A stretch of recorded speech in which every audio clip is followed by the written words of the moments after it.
Всем привет! Привет, Владик. Юлия Петровна просила передать, что занятий сегодня не будет. Она уехала на повышение квалификации в Питер. О как! Так что клопиная квалификация не повысится. Ура! Ой, то есть жаль, конечно. Так хотел позаниматься. Кстати, про занятия. Как дела в школе? Супер! Мне понравилась одна девочка. Еще одна. Да ты озверел. Сколько же у тебя девочек в классе, а? А она не из нашего класса, она из младшего. Красавчик. В деда пошел. Действительно, Владик, тебе каждую неделю нравится какая-нибудь новая девочка. Так нельзя. Это легкомысленно и неприлично. Мелешься, а? Ну что ты болтаешь? Человек с молодых ногтей опыта набирается. Представляешь, какой он будет матерый, человечище к 16 годам. Папа, в жизни нужно любить Ток-ток-ток-ток. одну женщину. Либо двух. Если с первой не получилось. Владик, моя кровь. Понимаешь? А ты? Как будто тебя вот подкинули тогда. Ай, точно, подкинули. Надо было того карапуза беленького брать, а? Разные мы с тобой, а? Разные. Мы что, даже не похожи. Вообще не... Вообще не похожи. Убирайся из замка. Да ладно, шучу. Давай, кропай, что там? Ай, папа! Че? Кржишь, мжишь. А кроме того, что тебе понравилась очередная девочка, еще что-нибудь интересное в школе было? Ну да, я записался в эстрадный кружок. Красавчик, дай-ка угадаю. Уже в этот эстрадный кружок ходит наша девушка. Ага. Молодец, деда пошел. Ловелас. Дед, а ты сможешь со мной в школу на собрание сходить? Кудысь, малысь. Ну, у нас в школе будет концерт. Попросили привезти родителей с эстрадными талантами. У тебя же есть эстрадные таланты? Мои эстрадные таланты золотой россыпью рассыпаны по всем федеральным каналам. Это я еще скромно сказал, Владик. Так. Если я вас правильно понял, просили вас пригласить именно родителей. Ну да. Просто у тебя, пап, никаких талантов нет. Что? Да как это нет? Как это нет? Я, например, в юности писал песни для студенческой рок-группы. Молодец, пап. Дед, так ты пойдешь со мной? Так, а еще я был звездой вечеринок в школе. Да? У меня был гениальный номер. Я играл на клизмах. На клизмах он играл. Я прям представляю эту запорную симфонию для поноса с оркестром. Очень смешно, очень смешно. Ты зря смеешься, папа. Это уникальнейший инструмент. В Англии один на 9 играл. На 9. А я 14. Нормально. 14 поп, а? Или что там? 14 14. Да. Клизм с разносторонними свистульками.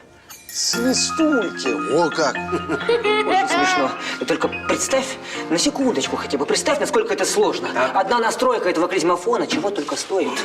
Дед, теперь я точно уверен, что на собрание в школу со мной пойдешь именно ты. Может, папа?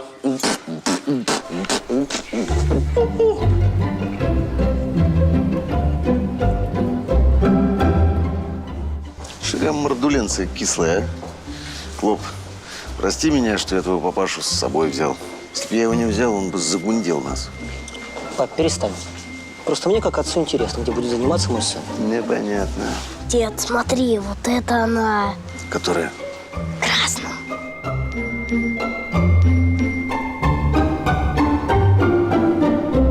Хорошенькая. Как зовут? Павлина. Ну, что-то с именем-то беда.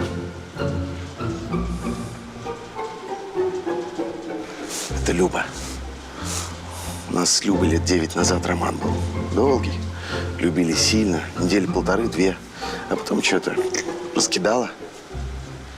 Мне лучше с ней не встречаться. А что это такое?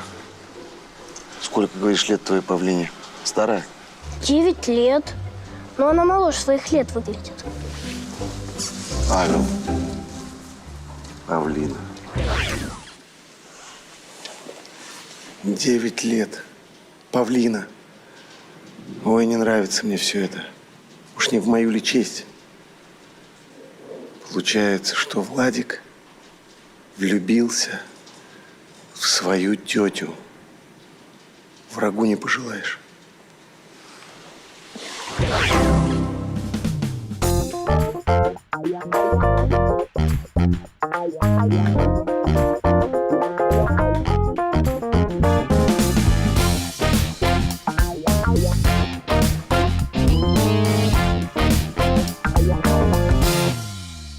Уважаемые родители, я напоминаю вам, что наша гимназия с эстетическим уклоном.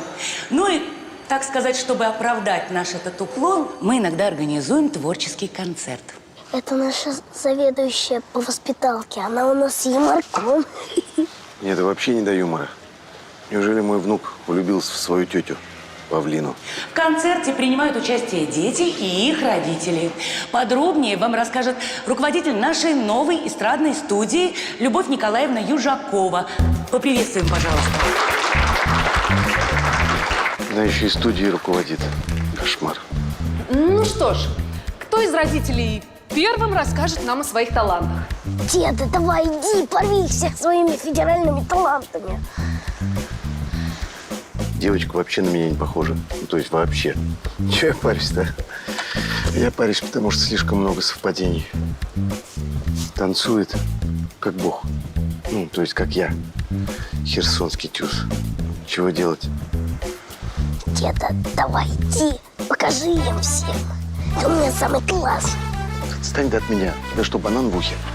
Ты не слышишь, зовут кого? Родителей. А я кто? Я прародитель. А что, вот у нас индюшонок сидит здесь, сопельки жует. Чего ты сидишь, а? Иди греми талантами, папаша. Я? Иди, я тебе сказал, громыхни. Подними руку. Подними. Подними руку, я тебе сказал. А вот и самый смелый родитель. Выходите, пожалуйста. Давайте концерт.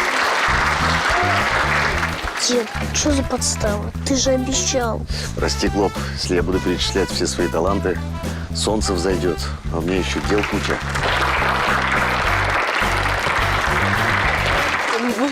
Вы у нас папа. Я папа. Я папа Влада Тетерина.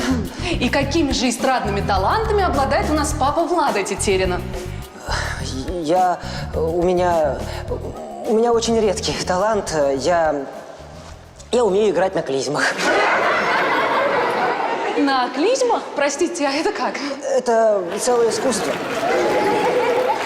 Я прикрепляю к клизмам мундштуки-свистульки и раскладываю их по нотам.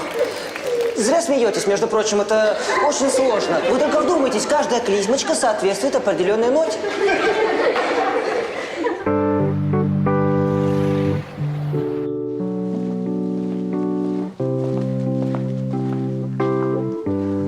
Папа, почему ты так рано ушел? Даже не предупредил. Прости, сынок, предупреждаю. Папа рано ушел. Ты ушел за меня, да? На съемки опоздал. Съемки. Съемки, папа. У тебя через 3 часа. Признайся, тебе было неловко, когда надо мной все смеялись, да? Отнюдь. Хохотал. До животиков. От души поржал. Клизмофон, опять-таки. Папа, я вижу, ты меня стыдишься. Давай поговорим об этом. Может, нам обоим станет легче. Я тебя очень прошу. Отстань ты от меня. Видишь, не до тебя сейчас. Не до меня? Знаешь, папа, тебе всю жизнь было не до меня. А ты думаешь, легко жить без отца? Я с детства завидовал ребятам, папы которым чинили велосипеды. Ходили вместе на рыбалку. Мороженое покупали, на аттракционы водили. А у меня этого всего не было. Не отгораживайся от меня хотя бы сейчас. Ты же мой отец. Хватит. Хватит. Рты закройте оба. Не могу это слушать.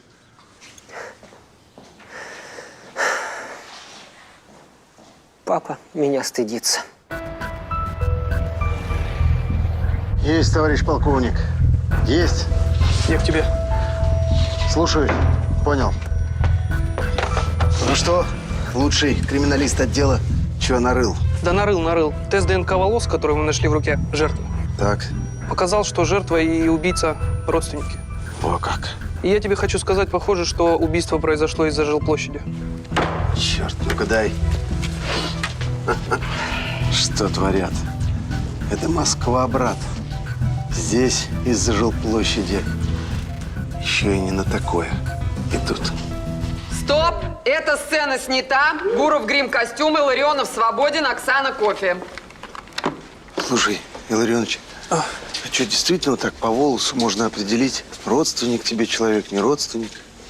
Ну, можно даже по слюне. В Москве знаешь, сколько таких клиник? Ну да. На каждом шагу. А ты что, решил себе тест ДНК заказать? Да. Не, я этих сценаристов проверяю. Знаешь, глаз да глаз за ними нужен. Здесь же все на мне держится. Чуть прощелкал и все. Рейтинги вниз.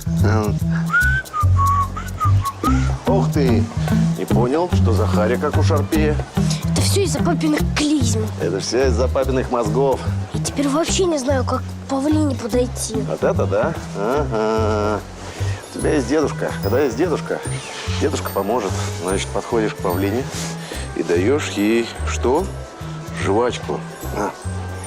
Ты думаешь, это сработает? Еще как сработает. Я в твои годы на такую жвачку полшколы склеил. Нажеванную причем, вместе с учителями. Понял? Давай иди, смотри, девчонка мучается без жвачки. Никогда не думал, что взять у ребенка слюну гораздо проще, чем отнять у ребенка конфетку. Сейчас мы, деточка, посмотрим, моя ты или не моя. Самый дурацкий подкат, который я когда-нибудь придумал. Давай, оп, и в ротик. Ай-яй-яй-яй-яй-яй, что это такое, а? В нашей образцово-показательной школе гордости, можно сказать, района. Такая хорошая девочка жует жвачку, как нехорошая девочка. Ну, слава богу, я увидел вовремя. Плюй скорей. Плюй. Давай, пока никто не увидел. Молодец. И больше в школе жвачки не жевать, пиво не пить. Пойдем, Владик. Нам пора кашу кушать. Деда, что это было? Что это было? Тебе ж павлина нравится? Нравится, деда не обманешь. Сейчас поедем в больницу, благо связи есть. Сдадим жвачку на анализ и узнаем, что больше всего любит лопать твоя павлина. А зачем это? Что такой тупой, а? Пойми, диалектика жизни. Чем больше ты знаешь про женщину, тем больше она любит тебя. Понимаешь? Круто! Деда, ты супер! Супер. Только не расслабляйся. Важно еще понравиться ее маме. Потому что мама для девочки – это главный авторитет. Поэтому как можно больше узнай про Любовь Николаевну. Понял? Понял, но не понял, как это сделать. Что такой тупой? Как ты у меня подарки обычно выклянчиваешь? Просто подлизываться. Это я умею.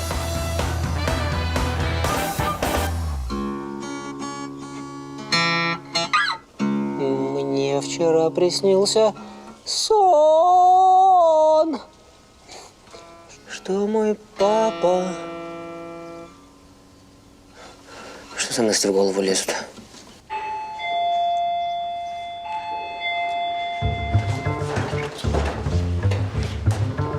Здрасте. Здрасте. Короче, это для Павла Гурова. Вот здесь, пожалуйста, распишитесь. Что это? А это результаты генетической экспертизы, которую он у нас сделал. А это, он сам-то дома? Точно. Нам подбросили тебя. Надо было того карапуза беленького брать, а? Разные мы с тобой, а? Разные. Мы с тобой даже не похожи. Паренек, ты что залип? Гуров, говорю, дома? Нет его. Нет, недавно. Блин, жалко. А я с ним сфоткаться хотел. Эх, ну, а ты кто? Я сын его. А, понятно.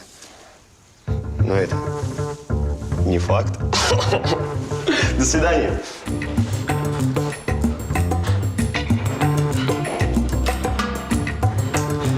Нет, неправильно это.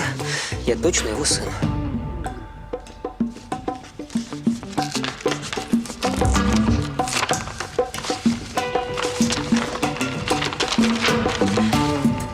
Ну вот, вероятность отцовства 0,1%.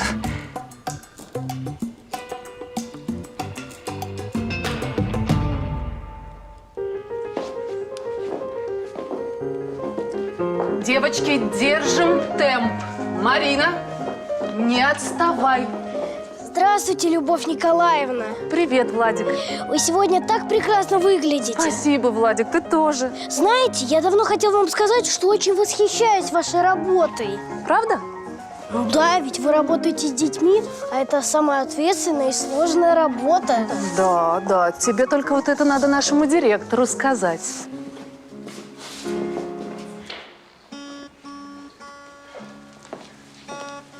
О! А чего костер не развел, сынок? Зачем? Ну как, старый свитер, гитара, бар, да и только. Пап, я вообще-то к концерту готовлюсь. Ты моя умница. А клизма как? Дай угадаю. Потом сделаешь. Перед самым концертом. Очень смешно, папа. Ладно, похочи пока. Мне письмо никакое не привозили? Нет. Я потом ему конверт отдам. Сначала пусть послушает песню. Лет? Папа! Не. Подожди. Я тут песню сочинил. Не хочешь послушать? Чего? Ну, песню написал.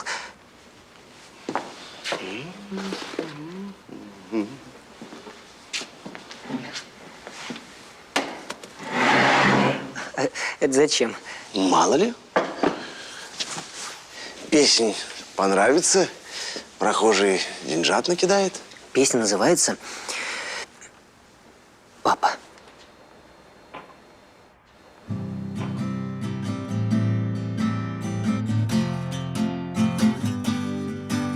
На небе появилась полная луна, солнце совершило полный оборот, а у меня не полная семья, в ней папа не живет. Папа, ау, за мной приди. Папа, ау, меня найди. Неправильно, когда дети живут без отца. Столько я дров наломал. Раз я павлину встретил, значит, там это кому-нибудь нужно. Надо с Любой поговорить.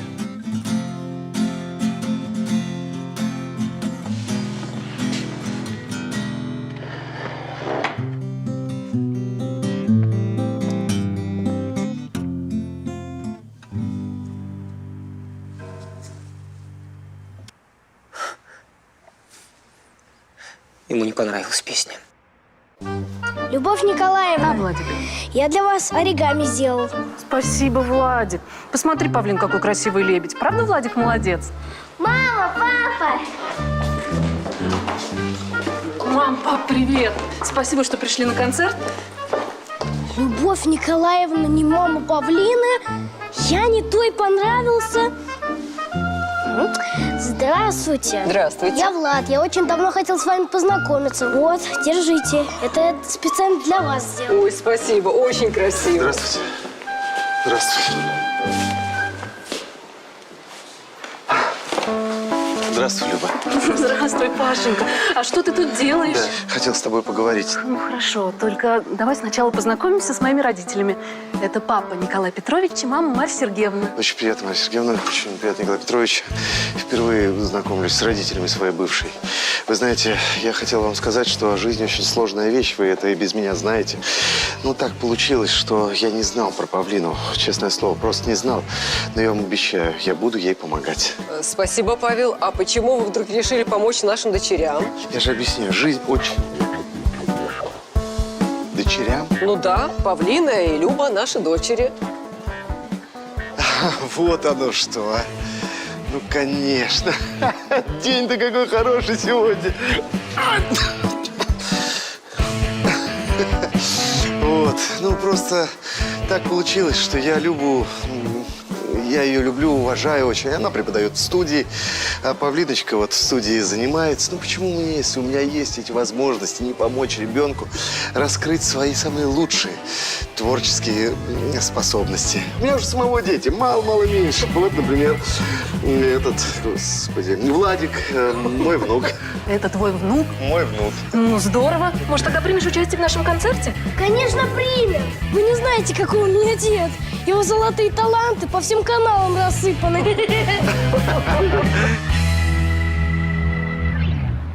Дамы и господа, а сейчас выступит не просто замечательный актер. Ну и добрейший человек, выделивший деньги на развитие нашей студии. Встречайте, Павел Гуров!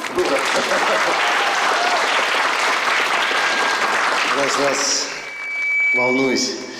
Как-никак первый раз выступаю со своей семьей, со своей любимой семьей. Прошу любить и жаловать моя дочь, мой сын Витя и мой Клоп, мой внук Владик.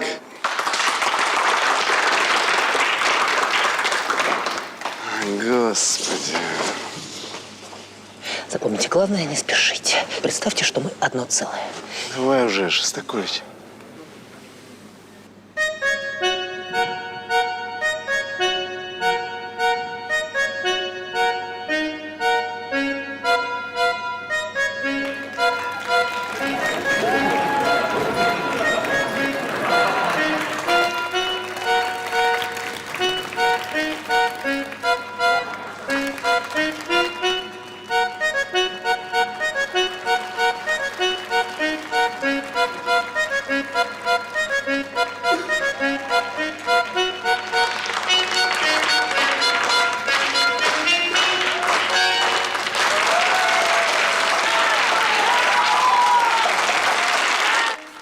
А все-таки здорово, папа, что нам диски с выступлением подарили.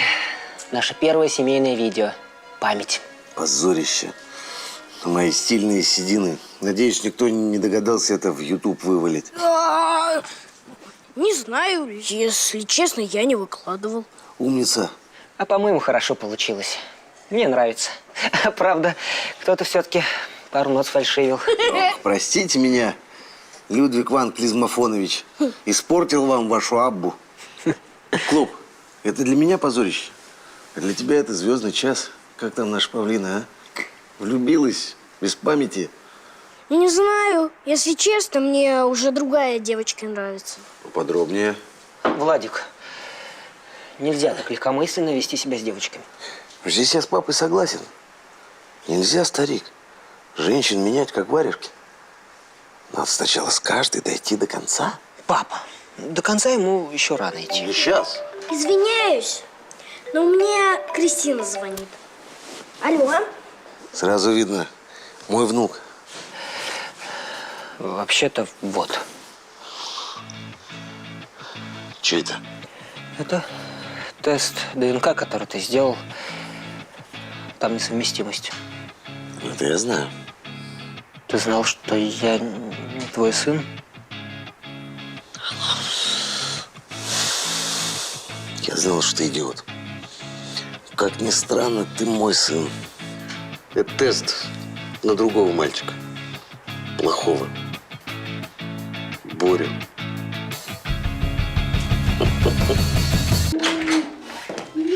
Паш,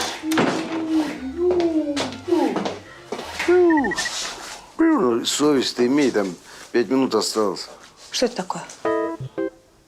Журнал «Тимофей». Ты читать умеешь? Я читать умею. А ты вот разучился за речью следить. Чё это? Я зачем тебе устроила интервью в серьезном издании, а? Ну, зачем? Ну, не для того, чтобы ты либидо своим размахивал там. Ну, ты посмотри, достоинство Гурова не всем по зубам. Мань, ты как динозавр из прошлого века. Все, люди не хотят видеть пай-мальчиков. Им нужен брутальный мачо. Им нужен я. Ты мне чуть либидо не отбила. Зайка, ну не тыкай ты мне попой. Я считаю, что это противно. Ведь, Данила, это не про ваши зразы замечательные. Зараза для заразы. В смысле?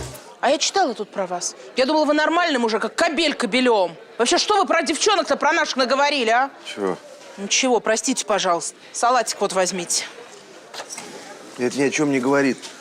Накрой мне он на коврике в людской. По-моему, то, что тебе одну сразу вместо двух положили, это о чем-то говорит.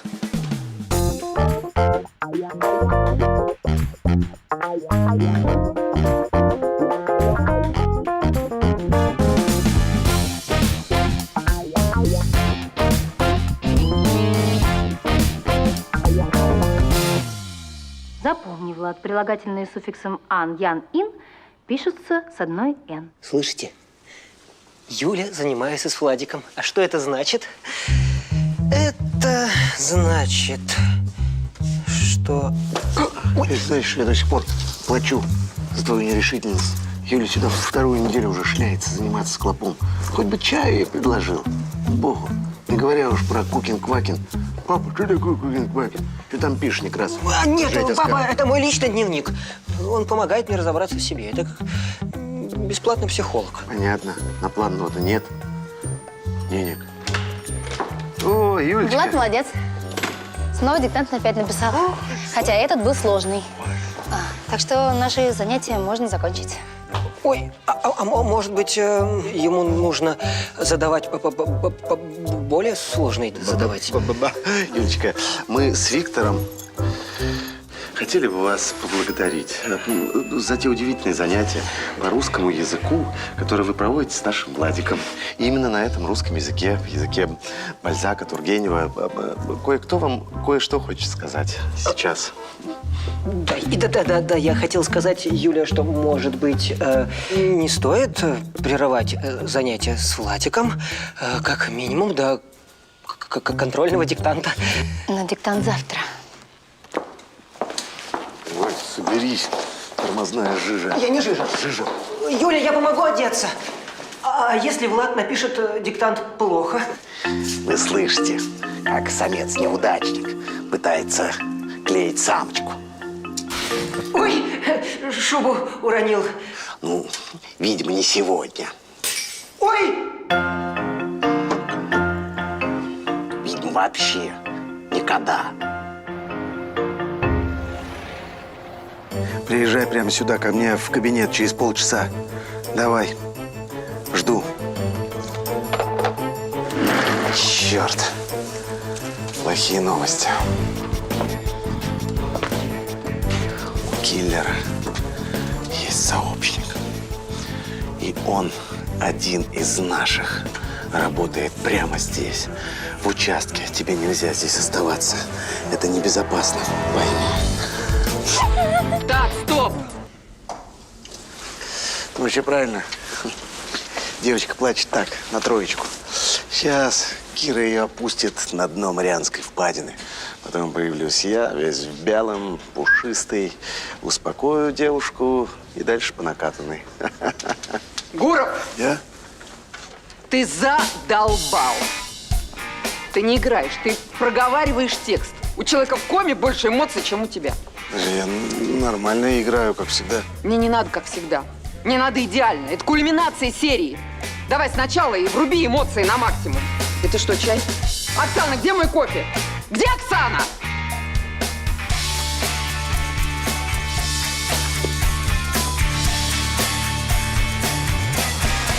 Понимаешь, весь день она на меня тявкает.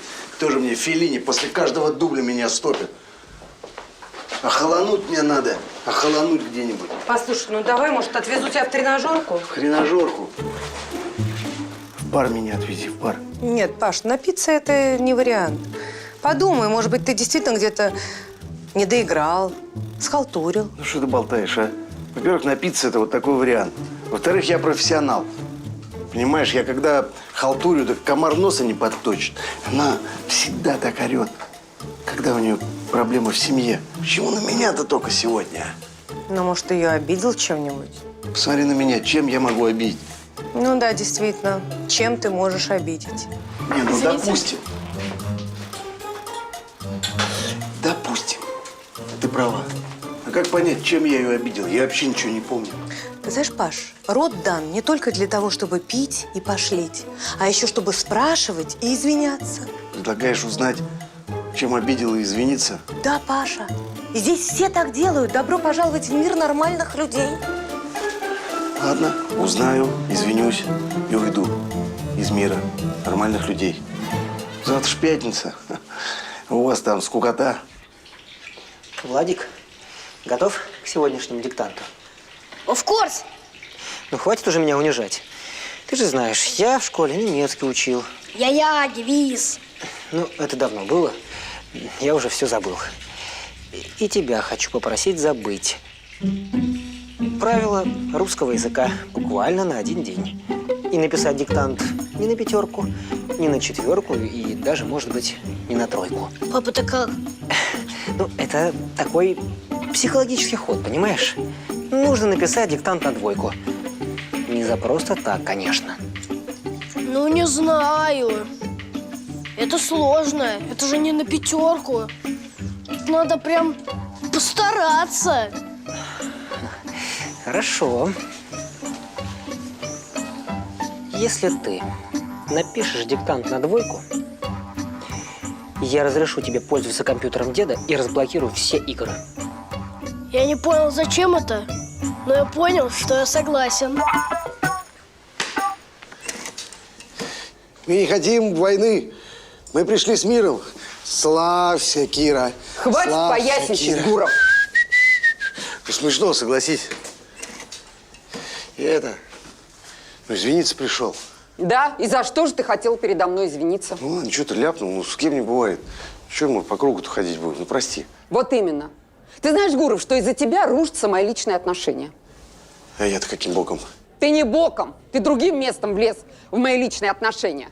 Вот, известный артист Гуров не пропускает на площадке ни одной юбки. Ни одной. Ну да. И теперь мой муж думает, что у нас с тобой что-то было. Да ладно. О, Фома, доверчивый. Не, я ж тебя не имел в виду. Мне тебя, чтобы нахлобучить, надо 3 литра выпить. А ну, марш на площадку. И за каждое забытое тобой сегодня слово в кадре штраф 5000. Кира, я не это имел в виду. Я когда говорил, я имел в виду, ну, в принципе, женщин. Ты же не женщина. Нет, ты женщина. У тебя губы красивые. Ты вообще так, ну, такая, на любителя. В принципе, я могу тебя нахуй. 10 тысяч. Подумайте. Ладно, пойду слова учить. Славься, Кира, славься, Кира, славься, королева. Привет, Владик. Как дела? Отлично, то есть плохо, то есть я совсем запутался. И в шнурках тоже. Влад написал диктант на 2. Хотя дома этот же диктант он писал хорошо. Владик, что это такое? Разве можно так подставлять Юлю? Пап, ну ты же сам... Ну, все, дома поговорим потом. Юля, что случилось? Витя, мне очень стыдно, что нам придется заканчивать уроки вот так. Нет, Юля, что ты, нет. Не надо заканчивать уроки вот так. Ты знаешь, коней на переправе не меняют. То есть я не хотел сказать, что ты конь. В смысле, что ты лошадь. Подожди, я вообще хотел сказать, что нам нужно продолжать заниматься дальше. Владику очень нравятся твои занятия. Ну, и не только Владику, конечно. Тем более при тебе он всегда пишет правильно. Ну, в школе он написал на 2. Витя, в общем, не надо себя обманывать. Я психолог, я не педагог по русскому языку. Я просто хотела помочь, но сделала только хуже. Поэтому найди ему нормального преподавателя. Да. Пап, пошли быстрее. Меня ждут зомби в ноутбуке деда. Что? Ого! Ого, опять 5000. Каждый, прикинь. Пока я не ляпнул чего-нибудь, хочу тебе сказать, ты была права, прости меня. Да, и в чем же я была права? Во всем. Во всем. Киру я обидел. Я вообще человека обидеть, как, не знаю, 2 пальца в ноздри. Поэтому я купил вот эти вот умирающие растения, которые так любят женщины. Хочу измениться. И что, оба букета для Киры? Нет, для Киры только один. А второй… этой… Ну, как ее снимались вместе? Алиса, точно, Алиса. Угу.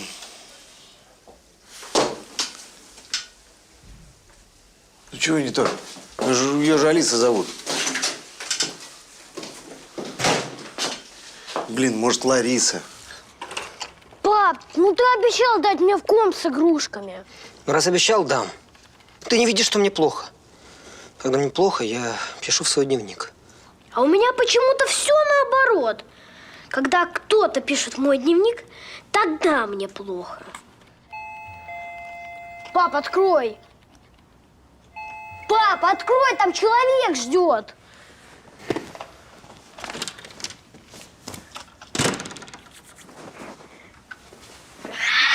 Ну, наконец-то. Привет. Вот, я принесла деньги за занятия с Владом. Я их не заработала. Ты что? Нет, забери, пожалуйста, обратно. Ты здесь вообще ни при чем. Ну, просто Владик переволновался, вот и написал плохо. Я от него такого не ожидал. Да он сам, наверное, не ожидал. Расстроился, да? Да, но я не унываю. Я про Влада. Можно к нему? Конечно. Хочу его поддержать.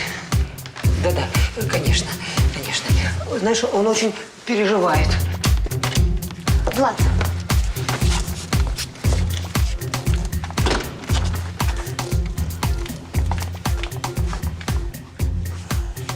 Ты меня очень расстроил. И папу своего тоже. Это вряд ли. Нет, он просто не показывает. Скажи, пожалуйста, почему диктанты, которые мы делали дома, ты писал без ошибок? А тот же самый диктант из той же самой методички в классе ты написал на 2. Ну, я, наверное, переволновался. Это же так ответственно. Ты меня не обманываешь? Не понял. Скажи, пожалуйста, диктанты, которые я давала тебе на дом, ты сначала набирал на компьютере, чтобы проверить ошибки? Нет, правда нет, я все сам делал. Я проверю? Да. Так, последние документы.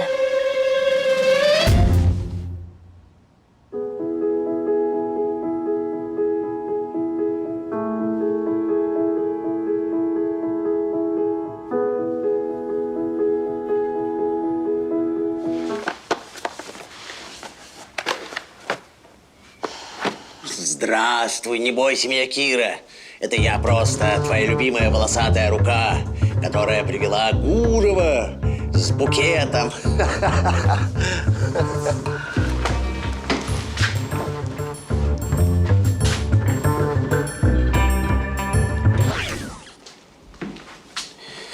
Неудачно получилось. Неприятная какая у него поза. Как какающий орел. Сейчас бросится, если я что-нибудь не придумаю. Например, что? Например, я мимо проходил. Прекрасно. Мимо я проходил мимо. Я проходил мимо и решил зайти к коллеге, спросить, понравится ли этот букет моему парню. Понравится, нет? Думаю, да. И я думаю, да. Пойду. Знаете, я всегда к ней захожу за советом. Для меня она, очень авторитетная женщина. Женщина как друг. Как друг. Нет. Вы не можете быть с ней друзьями по половому признаку. Да, признаку. По половому признаку, да. Вадим, не начинай опять старую песню. Это просто мой коллега. Да, Вадим. Если честно, у меня есть девушка. Конечно, девушка. И я шел к ней подарить ей букет. Вот и все. Да? Я пойду. Хорошо. Пойдемте, покажите мне вашу девушку. Вперед. Я жду вас. Пожалуйста.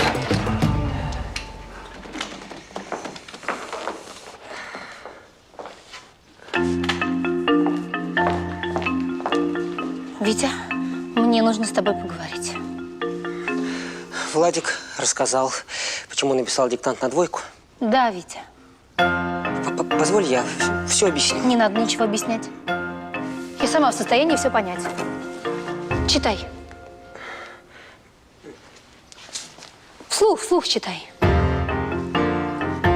Кажется, Юля перестанет приходить. Расставание ближе, чем я думал.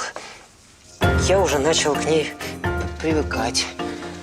И очень не хочется, чтобы эти уроки заканчивались.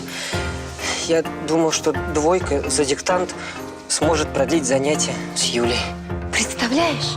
Написать диктант на 2 только для того, чтобы увидеть меня еще раз. Я согласен, но это очень глупо. Витя, глупо, но как романтично.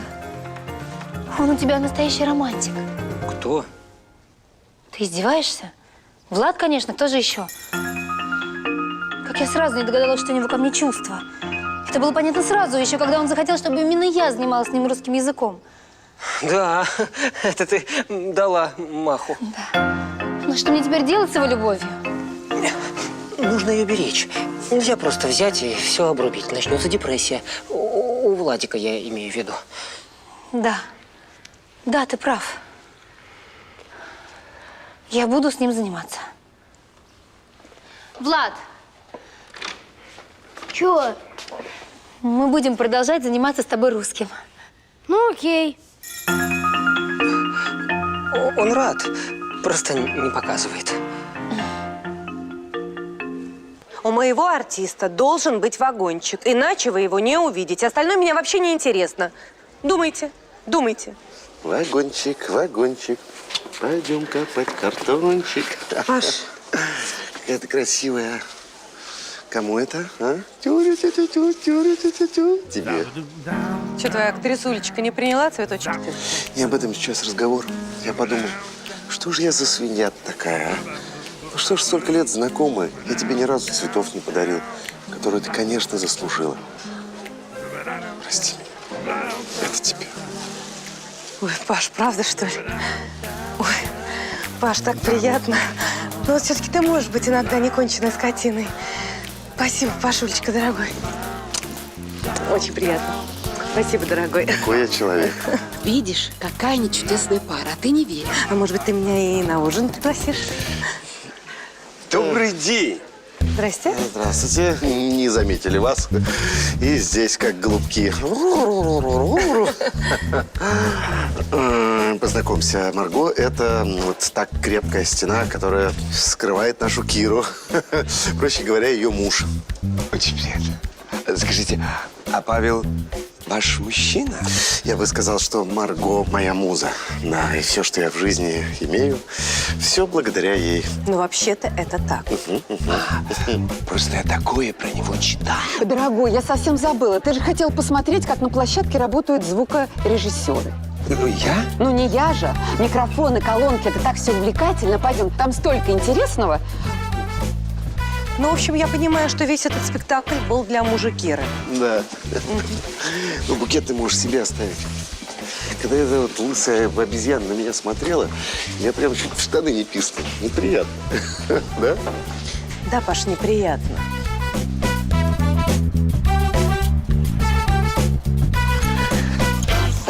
Танечка, ну, как вы вообще? Позвольте? А что вы делаете сегодня вечером у меня дома? Мне кажется, нам у вас дома будет тесно. Да ладно. Вы что, подругу с собой приведете? Скорее вы приведете другую женщину. Фу, фу. Да, я видел, как вы дарили цветы другой. В этом смысле. Вы все неправильно поняли. Дело в том, что я не дарил цветы, я их продавал. Да, никому не говорите. У меня пару цветочных ларьков на Полежаевской. Я считаю, что для актера очень важно иметь альтернативные источники дохода. А еще, я так понимаю, вы за полигамию.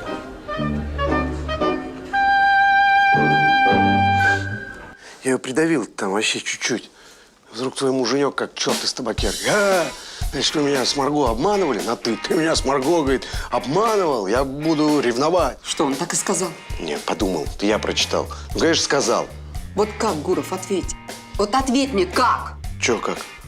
Как ты хочешь, чтобы я тебя убила? Девочки, я-то при чем здесь? Да потому что ты приходишь сюда не сниматься, а снимать. Да подумайте. Хотя ты права. Я прихожу сюда каждый день. Я здесь живу практически. Я здесь ем, в туалет хожу, репетирую. И с этой девушкой ты тоже репетировал. Репетировал. У нас добавляется всего одна сцена, где майор Лавров клеит тёлку. Не, Гуров. Майор Лавров, в отличие от тебя, не клеит тёлку. Наш герой хочет забыть о страшных картинах дня, прильнув к груди девушки, которая его понимает.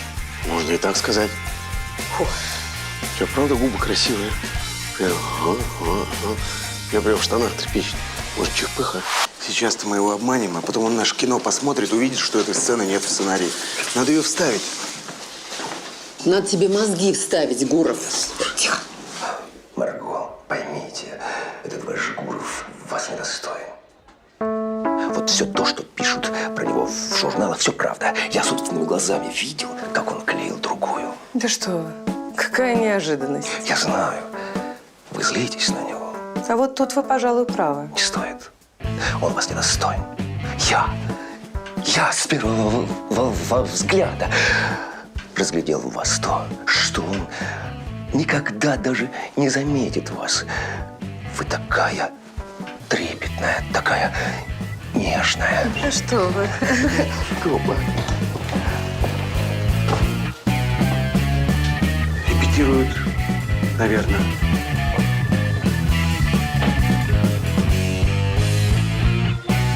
Глаза вот такие вот. Зато подарил Кире сразу браслетик, золотое колечко. Сегодня в театр ее ведет, в ресторацию. Вот как, сынок. Надо стремительно устраивать личную жизнь, а не муфлонить женщину по 2-3 недели. Я не муфлоню. Муфлонишь. Не муфлоню. Не муфлоню. Не муфлоню. Я готовлю почву. А, я думаю, что ты там готовишь? Готовь почву-то на моей могиле. Иди. Иди, я тебе сказал, сделай ей комплимент, пока она с клопом там занимается. Папа, это не так просто, делать комплименты. Что там их делать? Пук-пук и комплимент. Взял да сделал. Я вот вчера Марго практически в любви признался. Да каша, а, Мань? Ой, впервые со времен существования пейджеров. Ну ты признался только что, прикрыть Да свою... только то. Че ты вот за человек? Нет, чтобы поддержать, да. Это приятные слова можешь говорить, только когда тебя прижмут. Когда я иду, за мной просто влажный след из приятных слов. Чего? Смотри, учись, студент. Глаз с поволокой. Марго, давно хотел тебе сказать, просто не решался, робел. Ты сегодня просто зеленый.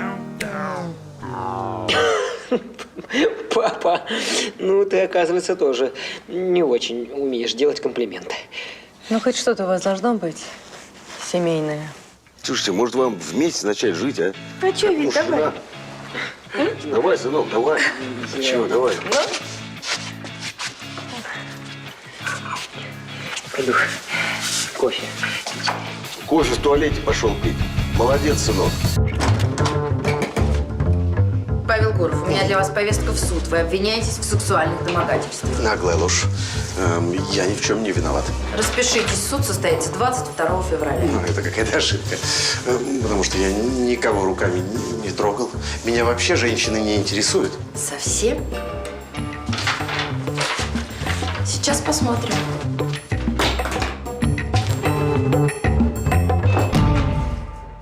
Не, ребят, голубые вообще не мой профиль.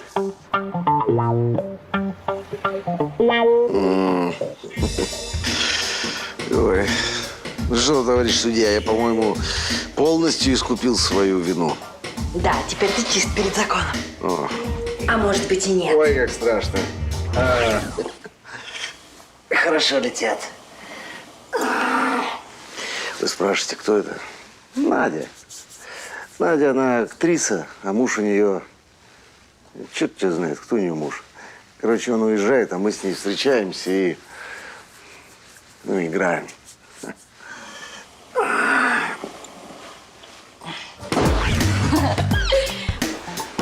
Классно все придумала. Ты моя светлая голова. Может, в следующий раз я там что покреативлю, а? Мне уже страшно. Ну и что, представь. Я старик, достаю свой невод. Ты старуха у разбитого корыта. И я тебя прямо в это корыто. То есть я старуха? Зайка, ну это типа сказка. Золотая рыбка. Паш, давай я буду придумывать. Тебе это не очень получается. Ты с ума сошла? Я лучший придумщик на земле. Когда я придумываю, Тинто Брас икать начинает. Просто сейчас подизмотался. Вот от тока крови от башки ничего не соображаю. Ладно, так и быть, я доверю тебе идею завтрашнего вечера. А сейчас, пока кровь обратно к голове не ушла, мы доиграем финал сегодняшнего! Ой, как страшно. Товарищ судья, говорите прямо в микрофон, а? Пожалуйста, пожалуйста.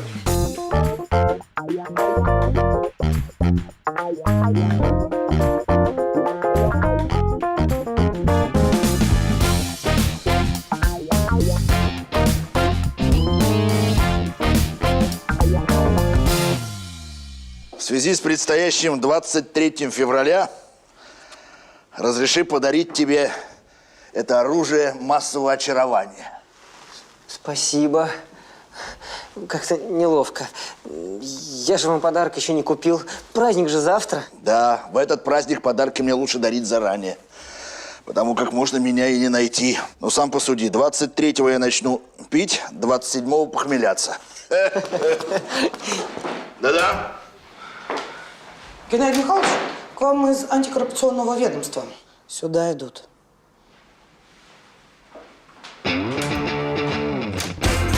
Витя, тебе нужно срочно куда-то спрятать. Зачем? Я же вроде бы с коррупцией никак не связан. В наше время проще доказать, что связан, чем нет. Я в этом отделе 10 лет отпахал, знаю. Ты штатский в кабинете у генерала, который занимается гособоронзаказом. Ты не подрядчик, не представитель. Что я им скажу? Ты кто? А кто я? Я ваш личный психолог. С ума сошел, психолог. Я в штаб не полезу. Еще подумай, что я ваш любовник.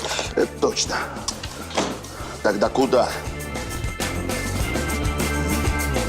И точку поставь. Здравия желаю. Какой приятный сюрприз. Позвольте представить. Мой личный помощник, капитан Виктор Тетерин.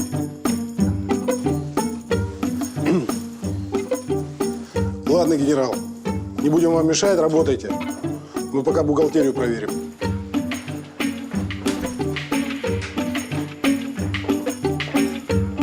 Зоя, вызовите машину. Хорошо.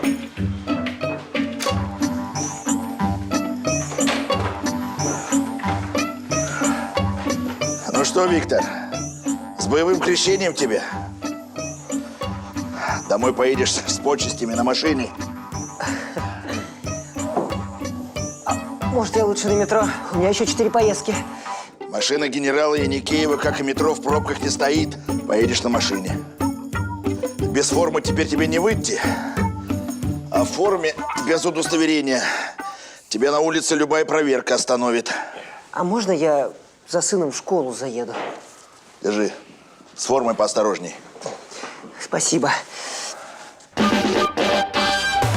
Ты же сценарист. Помоги моему другу.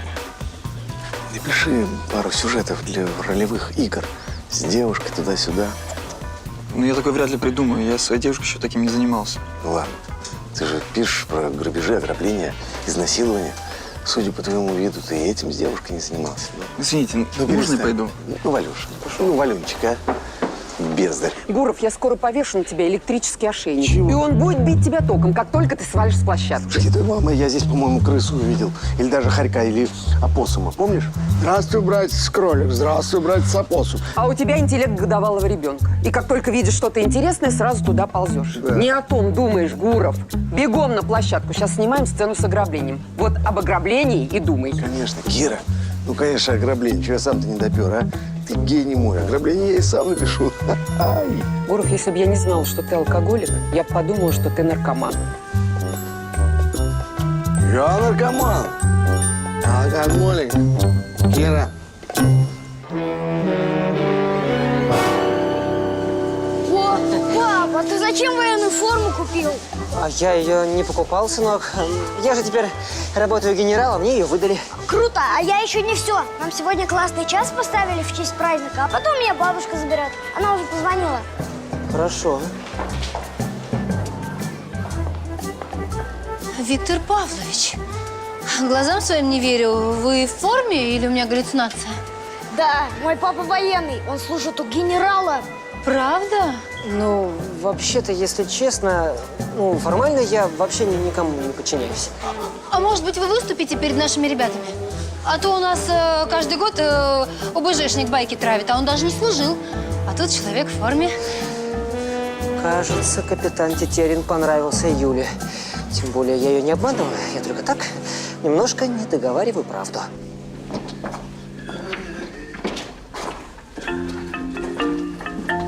Скуль, привет. Это сценарий нашего супер-пупер мега-блокбастера. Значит, ваш сериал. Да, нам надо предстоит с тобой воплотить в жизнь. Я там кое-что переписал, фразы вставил, несвойственные для сериалов. Вижу.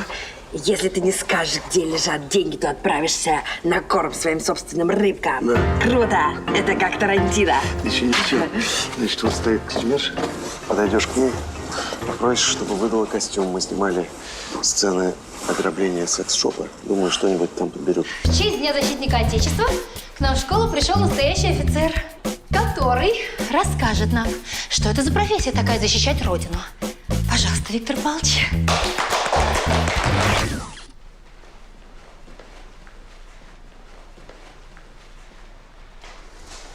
И что же теперь делать? Не могу же я им сказать, что форму мне выдали только для того, чтобы спрятаться от комиссии. Обманывать детей не могу. Это нехорошо. Так. А общие ведь слова-то никто не отменял.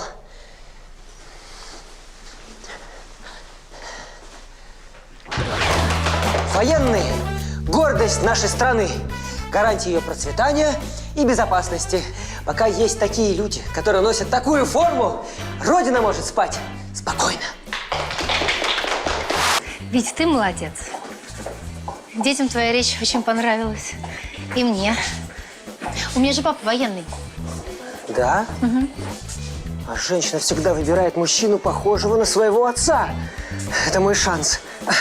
Какое интересное совпадение. А как тебе капитана сразу дали? На это уходят годы. Дело в том, что я спас одного капитана, и за капитана мне дали капитана. Сегодня праздник, а мне даже подарить тебе нечего. Пойдем в кафе? Ну, не знаю. Да. Ну, я только буквально переоденусь. Нет, я настаиваю, чтобы ты пошел в форме. В конце концов, сегодня День защитника Отечества, а не день бывшего психолога. Фух. Ты просто рожден для этой формы. Тебе очень идет. А тебе, знаешь, очень идет твое все. То есть ты сама себе очень идешь. Да, комплименты пока не очень получаются. Надо просто немножко успокоиться. Главная опасность быть замеченным миновала.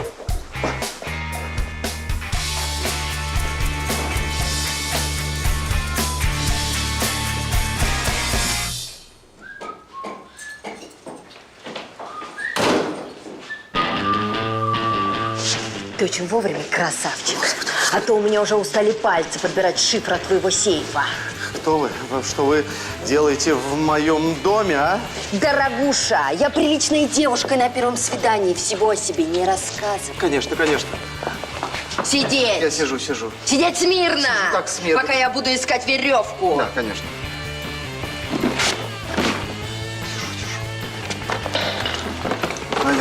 Надя, у меня нет веревки. Как-то нет. Ну, ее там никогда не было. А как же я тебя буду связывать? Ну, не знаю. Давай руки вот так вот, как будто связала. Или носок сними, давай носком. Ну это какая-то фигня. Никогда такого прокола не было. Ты моя хорошая. Сейчас я буду что-нибудь придумывать. Умоляю, только не это. Говори шифр от сейфа. Ничего я вам не скажу.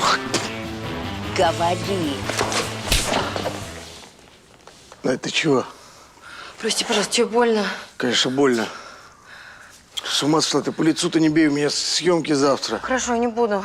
Только давай договоримся, что мы будем играть до конца, не будем выходить из образа. Хорошо. Фух, это самое... Пожалуйста, не бейте меня, умоляю, у меня дети, у меня сын, внук, у меня 7 козлят. Обязательно, но позже. Я пойду позову свою напарницу. А ты сиди тихо и молчи.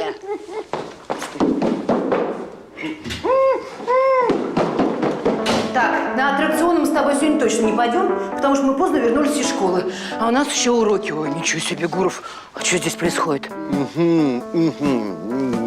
Сейчас ты мне скажешь шифр от сейфа. Грабители! Круто! Маша, я сейчас вернусь.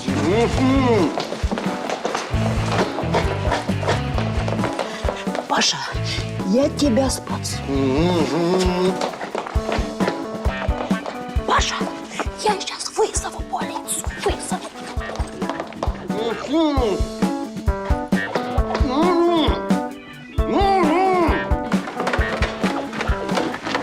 Надеюсь, ты не очень скучал по мне? Какая страсть! Ты хочешь освободиться. А ты мне скажи 8 заветных циферок, и ты будешь свободен. Или, возможно, я блефую. Да ладно, не так уж и больно. Больно? Надя, сейчас сюда приедут менты. Как же ты их вызвал с завязанными руками? Подожди, просто послушай меня, Слушай напряги меня. мозг. Послушай меня! Не надо меня перебивать. Надя, подожди. Сюда пришла Вера Владимировна, это моя жена, и вызвала сюда полицию. Если ты меня не развяжешь, меня развяжет ОМОН. Просто, миленькая, развяжи меня. Развяжи меня, я тебе сказал, я сейчас нос сломаю. Как же тебе все-таки форма идет? Ну, прям красавец-мужчина.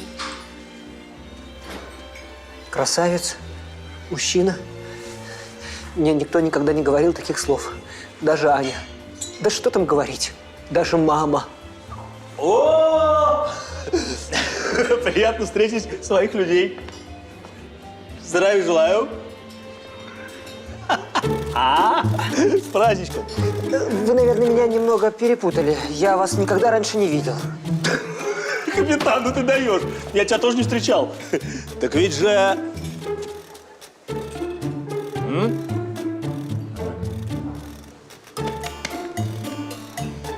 Братья по оружию! Ты что, не из внутренних хочешь, что ли? Я понял. Это я просто так пошутил. Вот красавица, а! Вот! Знаешь, вот уважаю людей, которые тонко понимают юмор. А? Ты из какого подразделения будешь? Я из секретного. Вот из самого секретного. И вообще, знаете, я не могу вам разглашать такую информацию. Это личное распоряжение самого генерала Еникеева. Я у него служу этим военным. Вот это да. Мужики!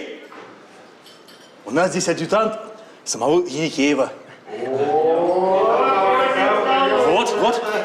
Прошу к столу. Для нас большая честь выпить с таким заслуженным человеком. Значит, докладываю обстановку. Его взяли в заложники. Я слышала только одну женщину. Потому что одна женщина для Паши это смешно, он бы сразу справился. Значит, их там много. Понятно. Парни, в общем, работаем как обычно. Вырубаем всех, потом разбираемся. Вы будете здесь и никуда не высовываетесь.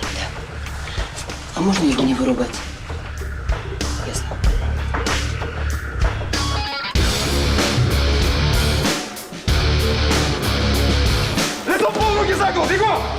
Добрый день, господа. Очень рада вас видеть. Я ведь в детстве тоже занимался спортом. Это не то, что вы подумали.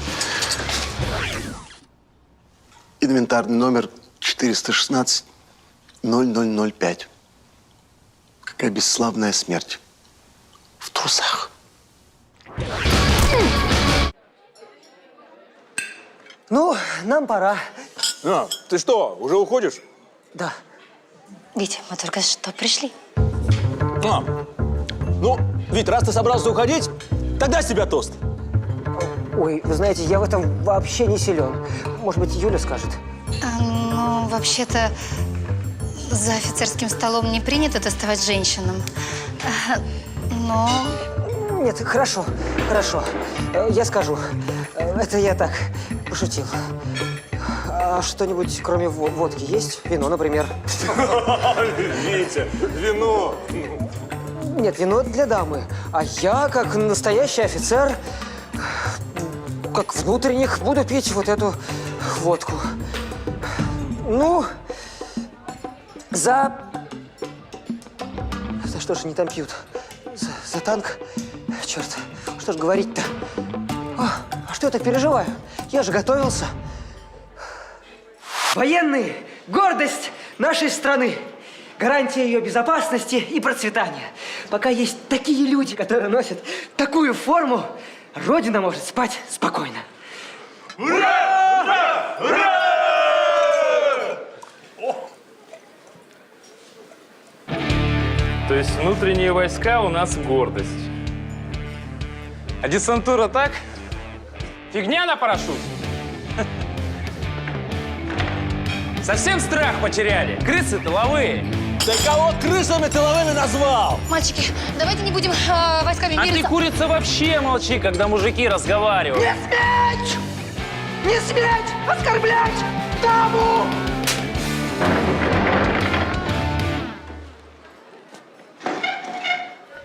Пашенька, как ты? Пресвятой Ипатий Лаврат, я в аду. Тихо, тихо, тихо, тихо. Только не волнуйся. Я прочитала в интернете, после удара может быть бред. Это нормально, не пугайся. Бред – это то, что ты сейчас надо мной. Пашенька, доктор придет, тебя посмотрит. Ты спи, Пашенька. Не надо меня Пашей называть и гладить, меня сейчас тошнит. А это-то… Надя где? Кто? Кто это? Ну, это грабительница, где она? Ты знаешь ее имя? Паша, это прекрасно. Это облегчит следователям работу. Тихо, тихо, тихо. Спокойно. Вера. Что? Где она? Не волнуйся, мы посадим эту падлу надолго. Главное, такая зараза, ты не представляешь. Совершенно все отрицала. При этом говорит, он сам дал мне ключи. Ой, ну конечно. А мы прям такие все и поверили, такие наивные. Ага, сам ключи дал, сам себя связал, сам штаны снял. Она прям сказочница, ей-богу.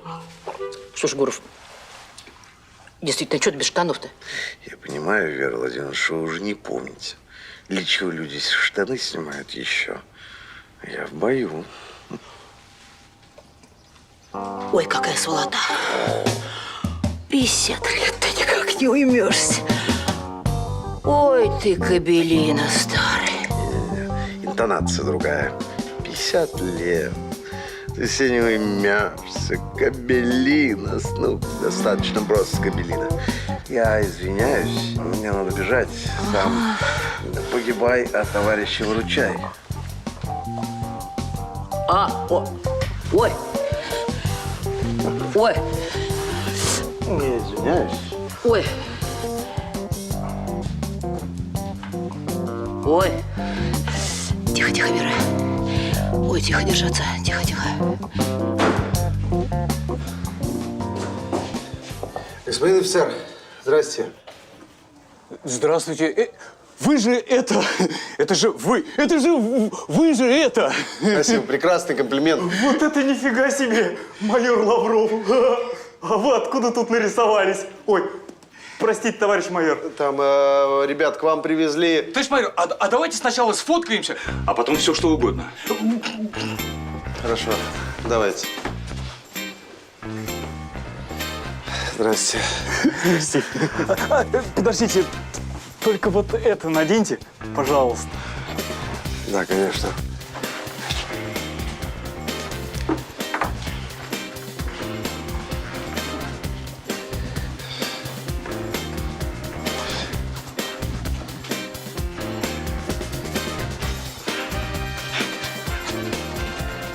Вот спасибо. Мне послезавтра 30-ник стукнет. Вот это я себе подарок урвал на юбилей. Как вам милицейская форма идет? Минуточку. Вылитый мент. Вылитый мент? Ага. А чё? Подозреваемые, сейчас вас будут допрашивать. Я еще раз повторяю, это ошибка. Я к этому никакого отношения не имею. Вот шумит гундой, сейчас мы плетями-то отходим, а? Выясним все, выясним. Гуров, как ты это все продумал? Ну что, обычный рядовой сценарий. Бывал и похлеще. А? Я не думал, что у тебя все под контролем, а когда тебя ударил ОМОНовец, ты так натурально потерял сознание. Как мог, в силу скромного таланта, так сказать, Станиславский сказал бы, верю. Что ж, товарищ майор, давайте начнем допрос. А чё ж не допросить-то, а? Допросим, так сказать, докопаемся до правды. Сердце молотит, а? Прямо выручили, коллеги, а? Самого фантазия не доперла. Сами-то пробовали в камере? Ну, не между собой, конечно. Отпустите его! Он ни в чем не виноват. Оперный театр. Папа, только не надо меня выкупать. Я виноват, я отсижу. Витя, ты что такое говоришь? Пусть Павел Михайлович все решит. А чё это Фельдмаршал здесь делает? Да вот только что доставили. Устроил дебош в кафе. Подрался с 5 десантниками. Да ладно. Браво! Сынок! Аллилуйя! Аллилуйя! Витюша, я не верю своим ушам. Папа гордится тобой. Нечем гордиться, папа. Посмотри на меня. Что со мной сделалось? Я надеваю чужую форму, я обманываю людей.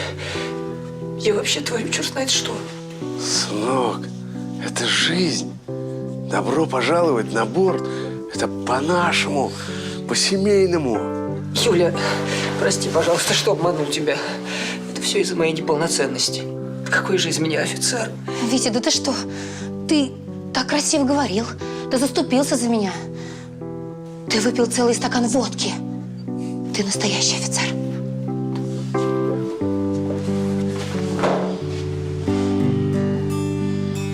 Знаете, чей сын? Мой. Мой. Я бы... Нормально, по-моему, получилось. Ну, Паш, ты сегодня просто в ударе.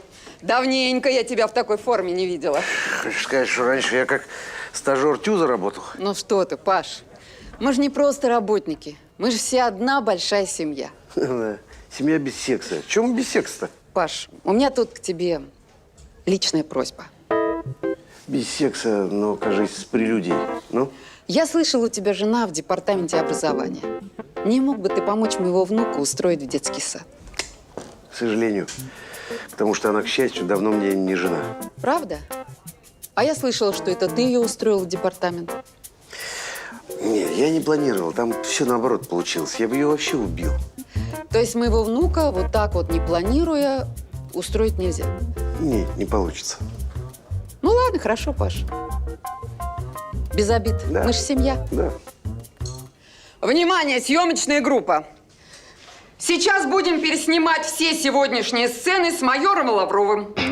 Оксана, двойной кофе. Ведьма. Без секса. Похоже, меня нахлобучит сегодня. Это Юля пришла. Владик, ты кровать застелил? Уже давно.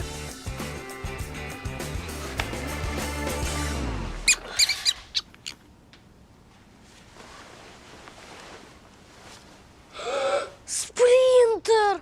Что я наделал? Я его задавил. Говорила мне папа, не выпускай крысу из клетки. Привет, Владик. Ну что, соскучился по занятиям? Ага, до смерти соскучился.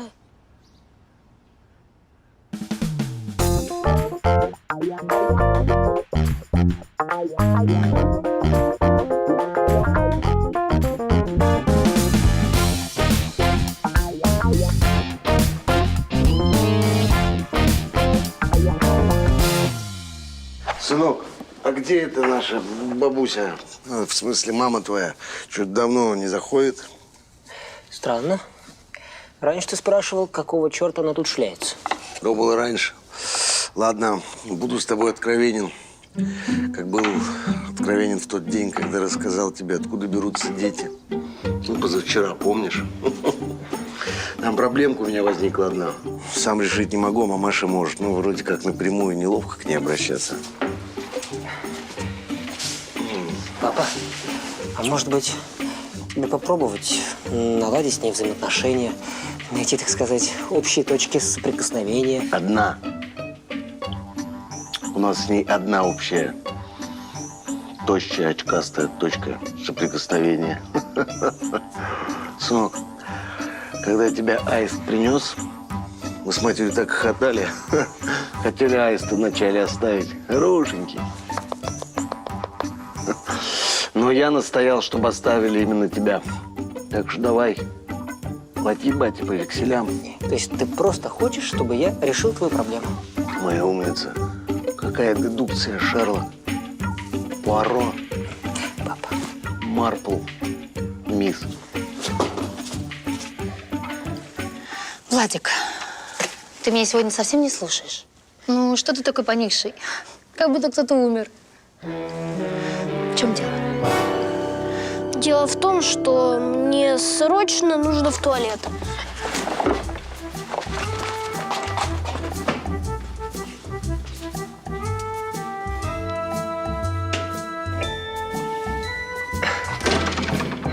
Не отвлекаю? Юля, я хочу, чтобы ты знала. Моя жена, бывшая, ну, мать Владика, она ушла от нас. Она уехала в другой город. Навсегда. Понимаешь? Понимаю. Это ужасно. В смысле? Теперь понятно, почему Владик такой расстроенный. А что, Владик расстроенный? Очень. Он не может ни на чем сосредоточиться. Вот я эгоист. Так увлекся собственными проблемами, что даже забыл про ребенка. Ой! О, Господи, я, кажется, убил спринтера.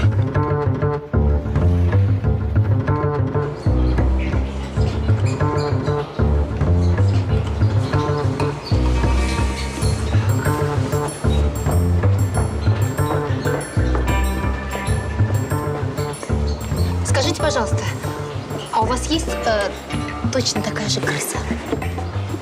Сожалею, но у нас в продаже только живые животные. Нам и нужна живая, но точно такая же. Вот таких больших не держим. Люди обычно покупают маленьких крысят. Ну, нам очень надо. До меня тут работала девушка. Ей было жалко сдавать нераспроданных выросших крысят в клинику на опыты, и она их отпускала в подвал соседнего дома. Там вы можете найти любую крысу. Пошли. А у вас что-нибудь от бубоновича чумы есть? Ну, на всякий случай. Пошли.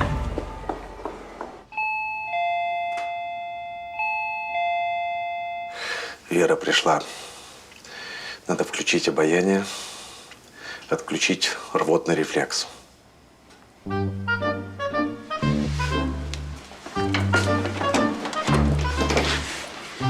Привет. Войду? Угу.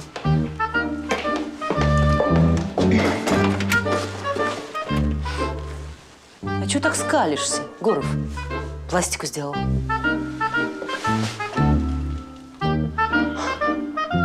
Нет, просто очень рад тебя видеть. А, выпил уже с утра пораньше. Ну, молодец, дело привычное. Задница. Как в нее не влепить волшебный пендель? Это, где ты бродишь, хвост арбузный? Давай, мамаша уже здесь. Папа, у меня много работы, извини, я не могу прийти. Договаривайся сам.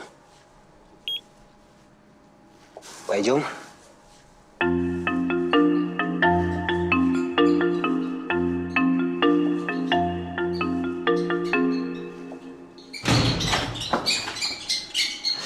Совсем слабо у меня мочевой пузырь стал.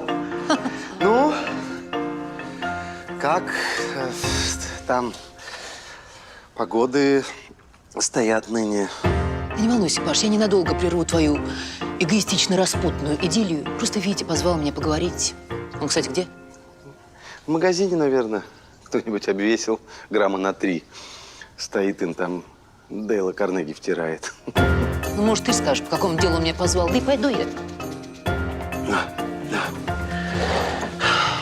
Он хотел попросить тебя помочь ему устроить сына своей хромой коллеги в детский садик. Опять? Началось.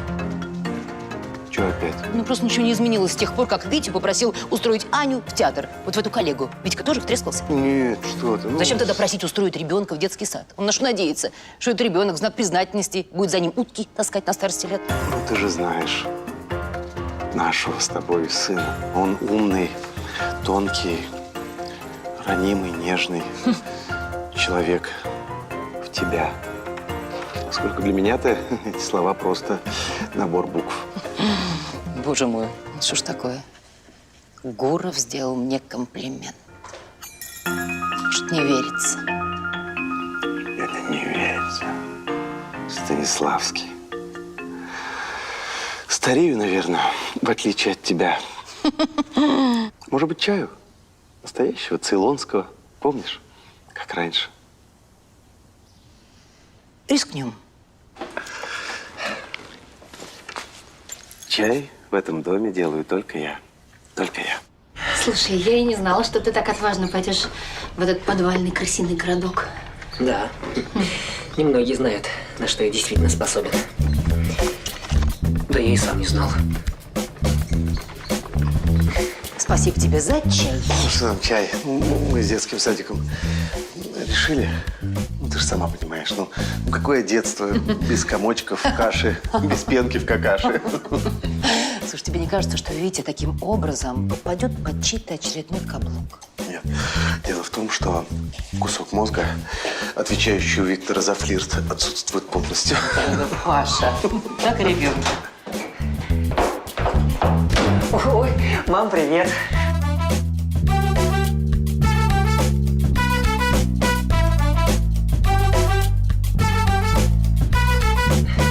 Познакомься, это Юлия Петровна, моя бывшая коллега. Здрасте. Можно я руки помою? Конечно, Юля.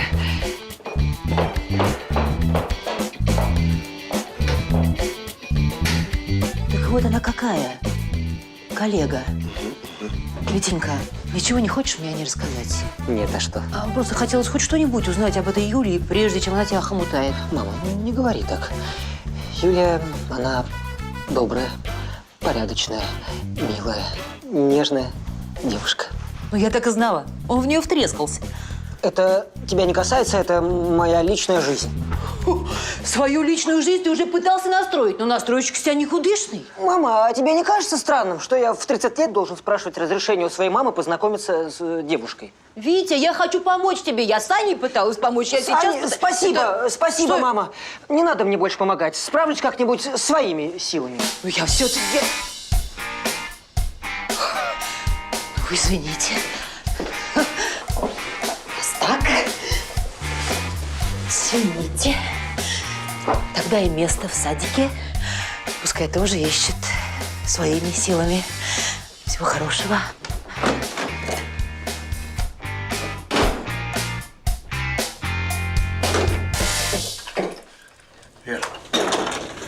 Вера, я, конечно, небольшой специалист в этих семейных отношениях, но мне кажется, что суд и инквизиции проходил в более дружественной атмосфере, чем ваша с сыном беседа. Паша, читай нотации своему сыну. Бессердечность и цинизм он явно унаследовал от своего папаши. Перестань. Я действительно его отец. Я за него переживаю. Переживаешь? Ты переживаешь? С чего вдруг? Заехал к Гудвину, купил сердце. Вера, это же наш с тобой сын. Сын. Мы же были вместе. Да, он такой безвольный. Кабачок. Но это же наш с тобой кабачок. Кабачок. Точно сказал. Папа закинул семя и скрылся. А мать растила, поливала.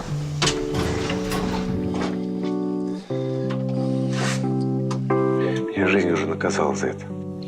Я хочу сейчас все исправить. Давай с тобой спокойно. Просто сядем. Не у меня, а где-нибудь. В кафе, в ресторане. Просто поговорим. Попробуем. Обсудим Витькины проблемы.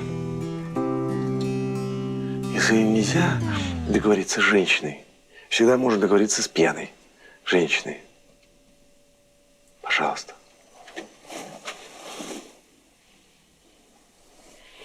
Куда он делся? Не мог же он убежать. Он же в конце концов не зомби.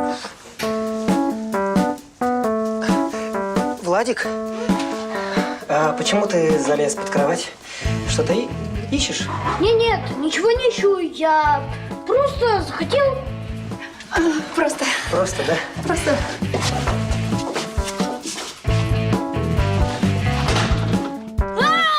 Крыса жила! Она зомби!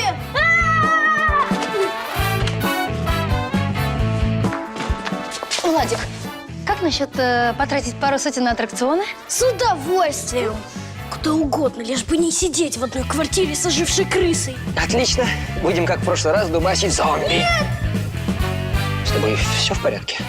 Может быть, лучше просто дома останемся? Нет, не хочу быть дома. Владик, успокойся. Хочешь, пойдем ко мне? Я вас приглашаю. Да, пойдемте к Юлии Петровне. Как скажешь. К Юлии Петровне, так к Юлии Петровне. Ну что в ней замечательного в этой Юле? Да ничего вроде, ну ничего, понимаешь? Ну, любит она нашего кабачка Залежалова. И мальчишку своего любит. Хороший сынишка такой. А в садик ну никак не устроится. Ну никак, понимаешь? Отлично. Еще и разведенную, с ребенком себе нашел, да? Ой, Вера, ну что делать? Жизнь, как говорится... Я не буду. И тебе, Паша, тоже, извини, не советую. Ну, на сухую мы точно пацана в садик не протащим. Ты быстрее можешь? Улитка парализованная. Так, извини. Простите, пожалуйста, молодой человек. Может, вы прекратите, ну так разговаривать с девушкой. Ну что это? Ну, извините. Твое какое дело, бабуль? Сиди спокойно, горох жуй. Ты кого бабуль ты назвал, а? Какая бабуля? Посмотри, открой рот. У женщины полный рот зубов.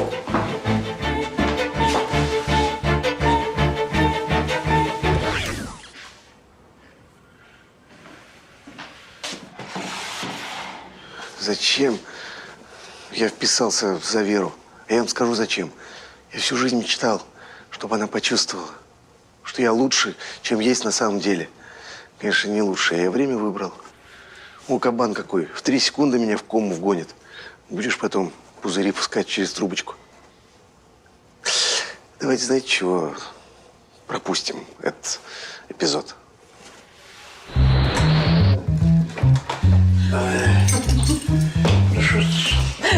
Ой, ну, Паша, ну ты даешь. Черт тебя дернул ввязаться с ним в драку. Вот сколько я тебя знаю, ты не меняешься. Меняюсь. Раньше, после драки, и на дискотеку мог бы пойти. А сейчас, если пойду, ласты склею. Помнишь, было время? Да, помню.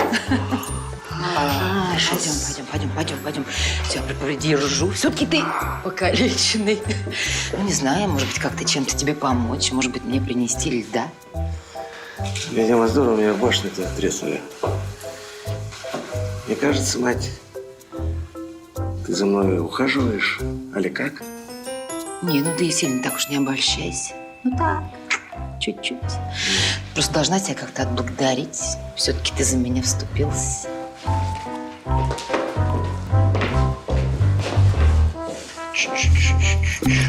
Даже не думай об этом. Ко льду захвати еще пару бокалов, виски и обезболивающее. И мало ли что.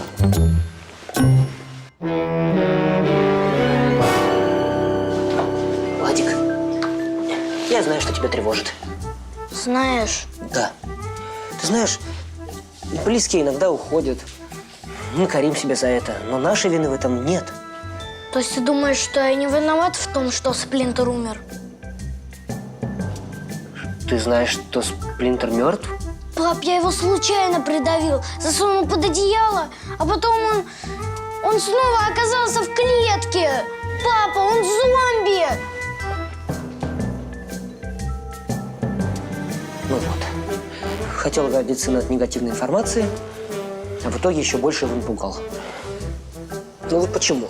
Почему у меня все время все так получается?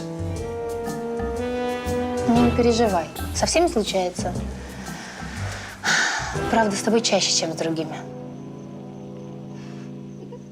Гуров, ты помнишь, как ты из-за меня подрался на 2-м курсе? Еще кабан зуб выбил. Да. Я ему ухо откусил. Точно. Было дело. А мне было приятно, черт возьми. Что, больно? Ой, дай я посмотрю, а. Черт, как он тебя саданул, а? Слушай, твоя режиссерша будет недовольна. Я уж забыл, что такое быть окруженным заботой, за которую не надо платить почасовую оплату. Гуров, налей мне тоже. А что это? Вера Владимировна, а как же принципы? Хочешь отметить то, что меня отбудскали? Господи, ну опять начинаешь. Ну что ты за человек, Паш? Вот каким был непробиваемым, таким и остался. Ты готов драться, лазить на 3-й этаж в общежитии по карнизам, а вот так вот быть нормальным человеком просто так. Боишься?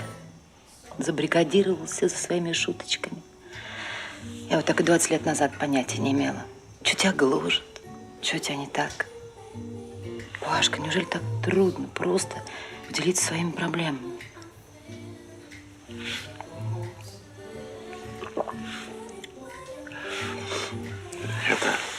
Помнишь, я тебя просил сына Витиной коллеги в садик устроить? Так это мне нужно. Ну, не мне, а режиссерше моей. Опять 25 издеваешься? Да не выгораживай ты Витьку. Господи, сделаю я ему это место в садике. Что ты меня не знаешь, меня что-то выпендриваешь. Да наоборот, Паша, ты не представляешь, как я счастлива, что у Витьки появился отец, который о нем заботится. Хоть и в 30 лет, но появился.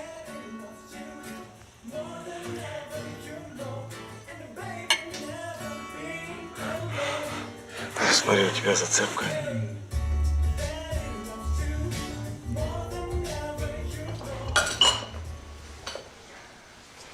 Соберу Владика завтра.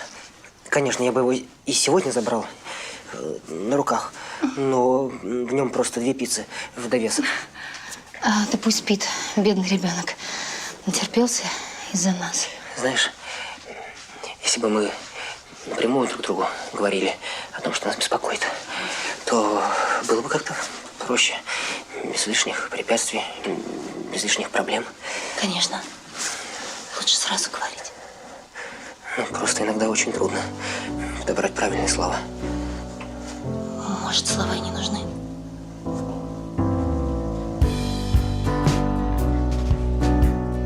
Я, наверное, пойду. Папа в больнице уже, наверное, обзвонился.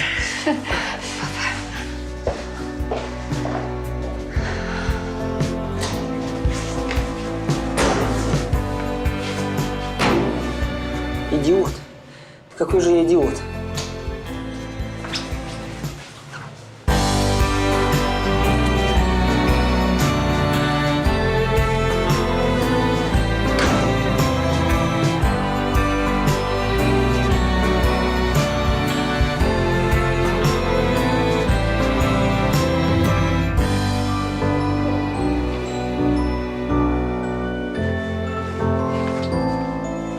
Аня? Что случилось? Ведь меня бросил Янис, мы даже 2 дней не прожили вместе. Со мной никто не может жить, я плохая, ведь. Глупости. Ты нежная, милая, прекрасная, очаровательная, умная женщина. Правда, ведь? Конечно. Но ты знаешь, меня все время тянет на каких-то подонков. А человек, который меня любит, который готов помочь мне в любую минуту, я относилась как... Перестань. Перестань себя ругать, ради бога. Ты этого не заслуживаешь. Нет, это ты не заслуживаешь, как я с тобой обращалась, Витенька. Ой, Витенька, ты прости меня. Ты знаешь, я вот только сейчас поняла, ну какой же ты у меня хороший, Витенька. Ну какой же ты у меня славный, Витенька. Как я благодарна. Благодарна, Господи, спасибо за то, что ты подарил мне такого прекрасного человека. Паша, пока, все, я... Ой, Паша. Я тебе очень благодарна, что ты напомнил мне, перед чем я не смогла устоять, когда мы познакомились.